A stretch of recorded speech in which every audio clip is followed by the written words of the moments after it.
Hey, this is Luke. Wanted to show you guys a quick garden tour. It's early in the season, but I've been super busy. So we'll start in the greenhouse and then go from there. We have some starts in the greenhouse. That's what we do here. I just put a bunch of them out in the garden, but still growing some stuff. There's a few of my favorite tools. All right, headed into the garden. This whole area is new. Gotta fence it off for the dog, but all of that got seeded. Got some sedum down there, some English lavender. I have beans that are gonna go up this trellis. Nice little walkway. Onions out there in the back, and those go all behind the greenhouse. And as you're in the garden along there, that's all opened up from weeds. Some nasturtium, broccoli, all the way down, and then nasturtium right there. Then we have bok choy, onions, peas, English lavender, more onions, chard that I overwintered, and then a couple of seed starting bags there.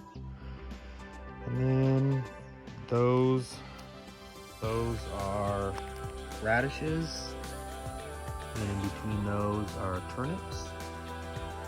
And then if you go over here,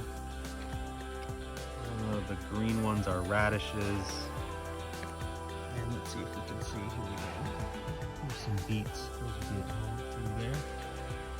That's a red lettuce that overwintered and is volunteer growing. Go over here. Around the edge of the garden, over here we have Alaska peas. And then that little guy is a potato volunteer. Those are all cabbages, onions, Brussels sprouts, and a couple more volunteer potatoes. And one more over there. And I have a bunch of open space to get to. And over here we have onions with radish in between each row. That goes down that way. This is a whole new bed. Then we have blue dwarf kale. Let's see, there's Brussels sprouts, kohlrabi,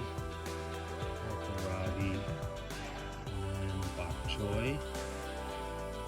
That's a volunteer. Lettuce are all of those. I'm gonna let those grow. And this is strawberry bed. And then over here, this big bed, this is all potatoes. There's about 60 potatoes in here that I started. You just hill those up. And then I put straw over the top and hilled them up even more. So that should be a huge harvest. This is gonna be mostly, let's see, it's gonna be corn on the left, and then it's gonna be melons and cucumbers and squashes through here. But what I did today was finish weeding this, and this has 2 generations of asparagus. So there's a small one.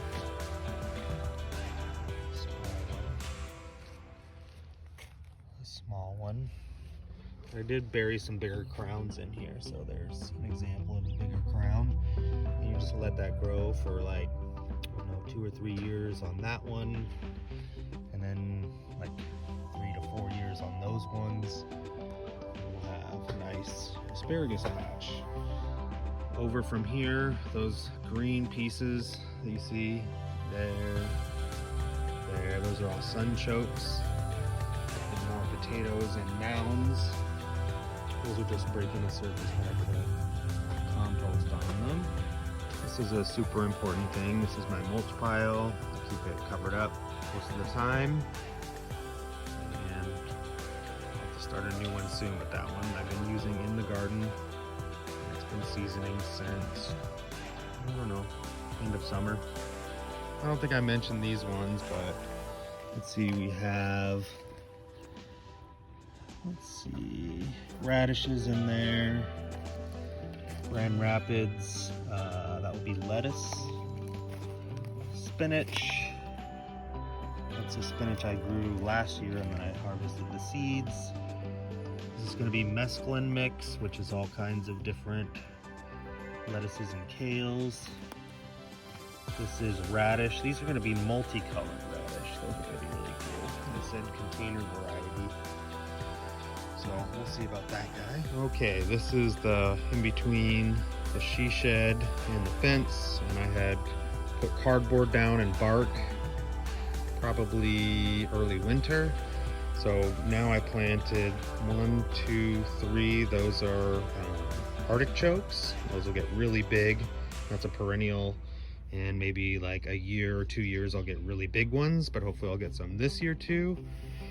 And then here I planted, well, this is just a little fence, and I planted some flowers in there, nasturtiums. Last but not least, cherry tree. We'll do some trees. And these are all Walla Walla onions that had overwintered. And then basically what happens is, here we go, here's an example. See how there's 2 onions in there? So you just separate those out and plant them individually. So, I don't know, theoretically you could have a never-ending supply of onions. So, slowly swing set. Sorry, I don't want to make anybody sick. Then we have more onions. I think that's a spruce tree, and it's maybe 3rd year, maybe 2nd year. Okay, there's the slide. And moving down, another spruce. Whole bunch more onions.